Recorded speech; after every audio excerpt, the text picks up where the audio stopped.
Day. Oh my god. I have been fighting with my hair all day. This is what I get for going to bed with wet hair.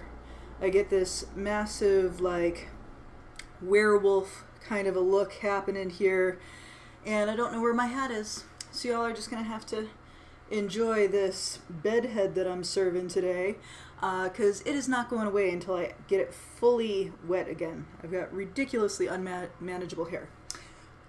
So we're just gonna go all natural.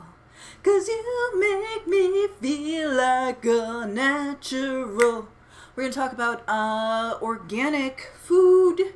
We're gonna talk about organic food. We're gonna talk about GMOs. We're gonna talk about food classism. Oh darling. Oh darling. Yes. Okay, and we're gonna talk about how to think about some of these things to help you simplify, right? That is the main thing. Food labels, food marketing, how we are served the idea of health through marketing and through these different avenues can make it very confusing. Can make it very hard to get started. If you are a person who's just like a normal person in your life, trying to live your life, and you're like, man, I know I want to be healthier, I know I want to feel amazing, how do I begin? Should I go vegetarian? Should I eat all organic? Should I start doing yoga? Like, you have all these questions, right? These floating around, and it can be very difficult to get started. I should probably start with an ad. Go to thenerdgym.com and join the Nerd Gym, and I will help you all out with that, like specifically you watching. But that aside, if you're not going to do that, or if you're already a member and you just enjoy listening to me talk so much that you're watching me live as well or on the replay, what we're talking about today is organic. Do I want it? Do I need it? What's it doing for me? We'll maybe touch a little bit on GMOs. I'm not sure how far down this rabbit hole we'll get today, because the question I got today from one of our members, really appreciate, was about organic, about GMO fruits, vegetables, produce, packaged foods, all these things, how to navigate that language and how that food is presented. The first thing that I'm going to say about all of that is this is not a personal attack on you or anybody who might have thought that organic was 100% the way to go. But, hate to break it to you, organic isn't necessarily solving the problem that you're trying to solve, right? Because we're all about problem solving at the Nerd Gym. We're all about minimum effective dose. We're all about making it make sense with your lifestyle. And your lifestyle has some different factors that you're going to want to consider. You're going to want to consider income level, ease of availability. You're going to want to consider status. Yes, status with your food is as old as humanity itself, and your vanity is valid. So don't feel like this is necessarily an anti-endorsement of one way of doing things or another, but we want to look at it objectively so that we can make the right decision for us, for you specifically. So should you, dear listener, be eating organic produce? That depends on a couple of things. Number one, if you are going into it specifically for health reasons, you're saying, I don't want stuff sprayed on my food that might harm me, my body, all of the stuff I've got going on in here. Unfortunately, contrary to the marketing that is put out there, there's really very little difference between synthetics and organics as far as pesticides and fertilizer goes, as far as its interaction with your body. There are natural pesticides that are used in organic farming that are more harmful than some of the inorganic or the synthetic pesticides. What was it? Copper sulfate. Copper sulfate is one of them. They use it on apples. Copper sulfate is organic approved, and it is more toxic than what they normally spray on apples. The name of that one I forgot. So there are disadvantages to thinking that organic ensures health and safety of your physical body.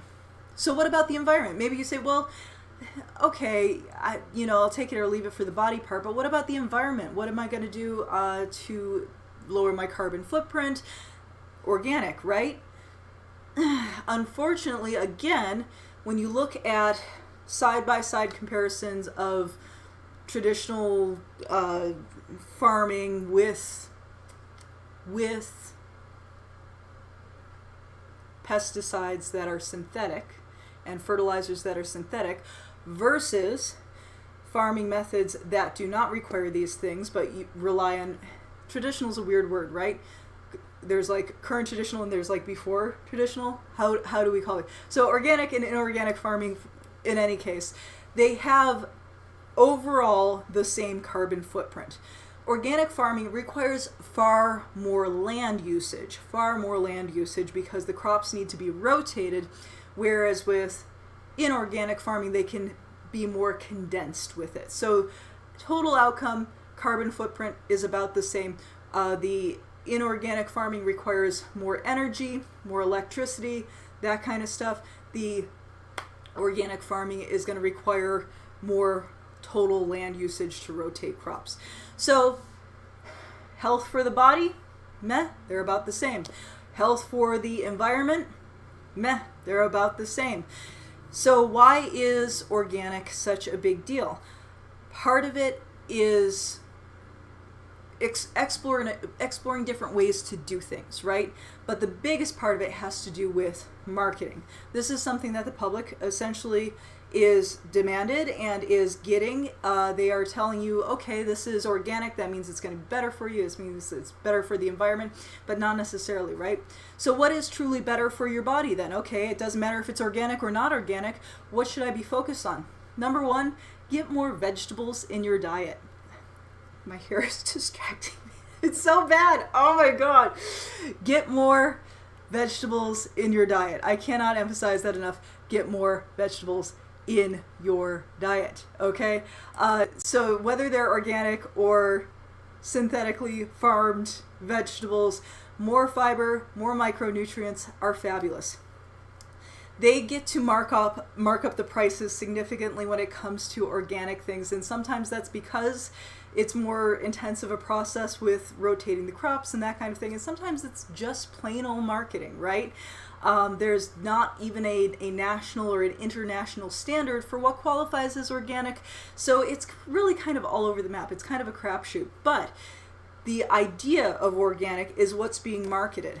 Now this ties into a little bit of food classism, and it's worth discussing both sides of advantages and disadvantages to food classism. Now, number one, if you recognize it for what it is, if I do my grocery shopping at Whole Foods, I'm going to spend significantly more money to have organic, non-GMO, locally sourced, ethically blah blah blah, all these things, significantly more money than if I was going to go to a any like small kind of grocery chain, right? If you're one of these people who says, well, organic doesn't really cost that much more in some cases, and that can be true. Like if you go to Costco, they have organic spinach that's like the same price, practically pennies difference than their other spinach, things like that. So if cost really isn't a factor for me, is there an advantage to doing organic food? There can be if the classism of it works in your favor. In other words, if it makes you feel bougie and good and like, I'm so, clean, I'm eating so clean, I'm eating all organic, and that gives you an avenue that makes you excited about getting more produce, that makes you feel good about your food. How you feel about your food is important, even if it's objectively like not different, okay? There's a reason why people will pay more for luxury items. There's a reason why people have aspirational items that they will buy that they absolutely either don't need or can buy a much, much cheaper version of it. I want you to really think of organic foods in a similar kind of way. There's, like I said, advantages and disadvantages to different farming methods. I'm glad that there's a market for each of these different ways of doing things because that's going to inspire innovation. It's going to get people motivated to do different things with how we farm and how we come up with solutions in the long term. And if you are concerned about better nutritional value, better for the environment, these kinds of things, understanding how that system works and understanding that it's not significantly different, you can make better choices and put more pressure on the system or vote with your dollars in a different way.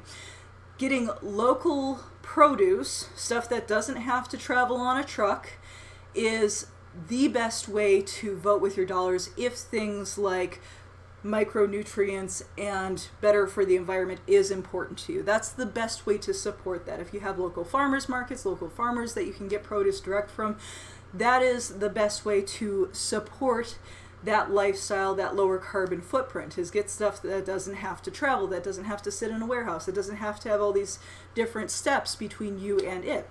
That said, if you are in a position financially where food cost is something that you need to consider critically, one of the things I would definitely recommend is just, number one, don't worry about organic, get whatever's cheapest.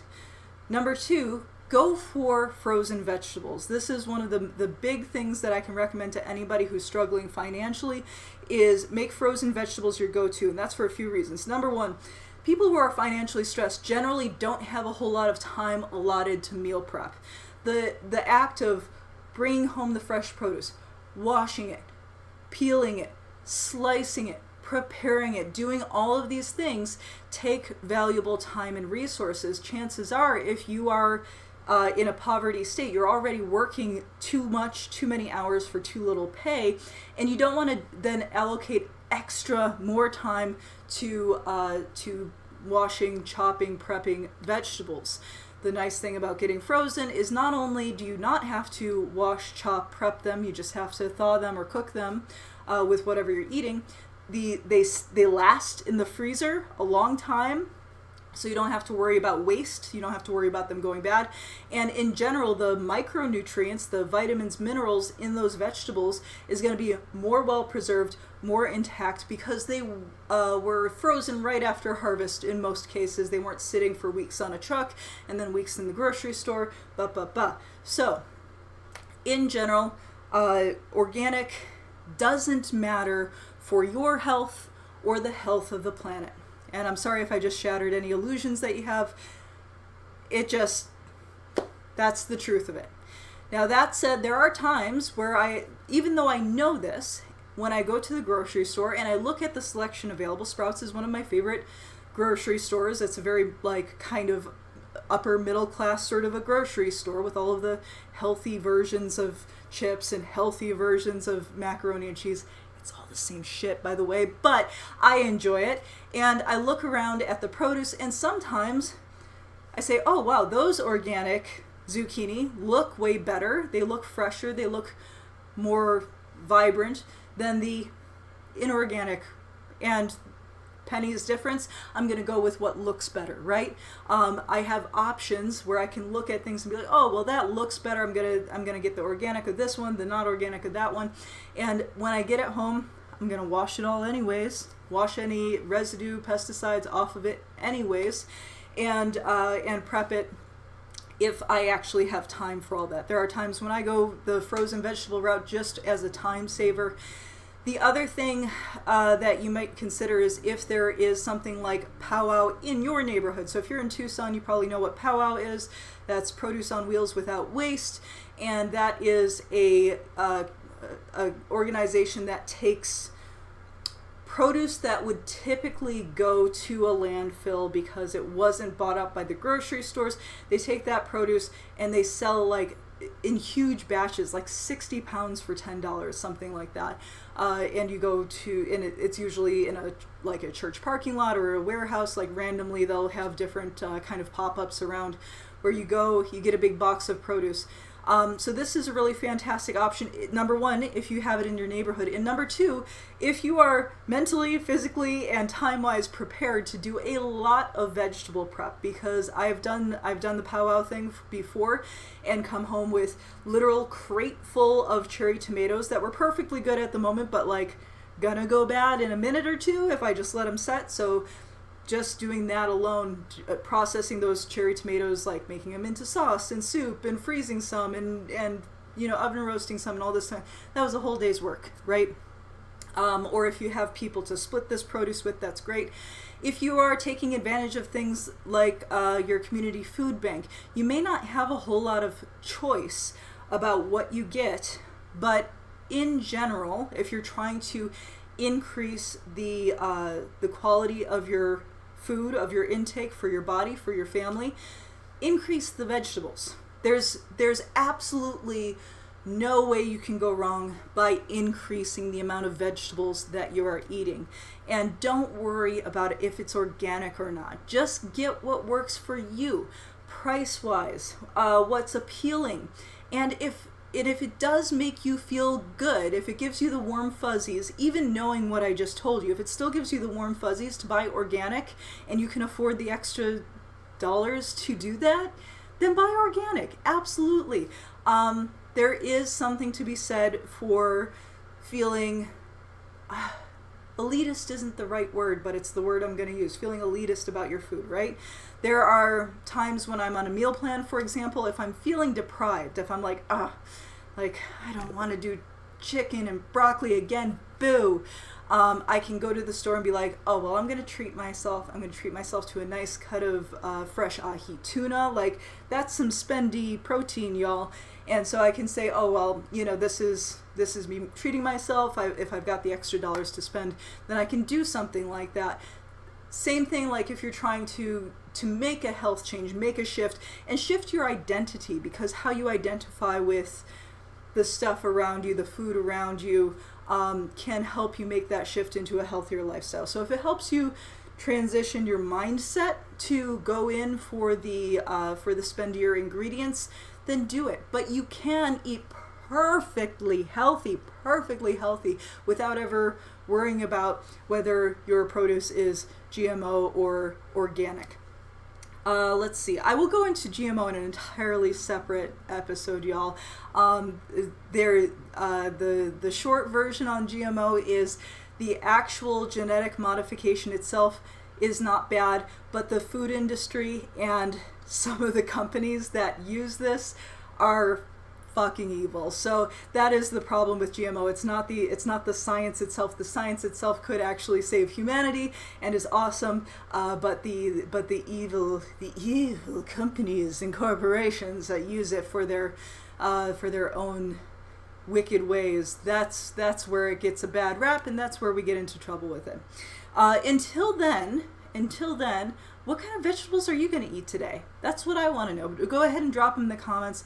I actually need to go grocery shopping. I've got cabbage and carrots, of course. Cabbage and carrots, by the way, y'all, are one of my absolute favorite go-tos for fresh vegetables, because even though frozen are super convenient, I do like the taste of a fresh vegetable better. Cabbage and carrots, you can forget about them in the fridge for a week, which is exactly what I have done, and then you can come back and find that, oh, they're still good. I could shred them up for a coleslaw. If I'm having fresh, I could boil them, stick them in a soup, have them roasted, all kinds of good stuff. But yeah, what kind of vegetables are you having this week? That's what I want to know. Oh, I gotta show you my potato. Check this baby out. Woo! She was growing. She started to grow a little bit, and I was like, I'm going to stick her in some water and see what she does. Yeah. So, I don't know. Have any of y'all tried growing sweet potatoes before? This is a sweet potato that I got at Lily's Market, I think. But yeah, I didn't get to it in time, and it started to sprout, and I was like, well, we're just going to roll with it. Let's see how big she goes. All right. Cool. I hope you all have an awesome day. If you have any questions, drop them in the comments. This hair, oh my god. If you have any questions, drop them in the comments, or better yet, join the Nerd Gym and become a member, and you can ask me in person in our live Zoom classes or on Patreon, www.thenerdgym.com. Do it up. We've got plenty of meal plans for you all that can be done with or without organic produce. Okay.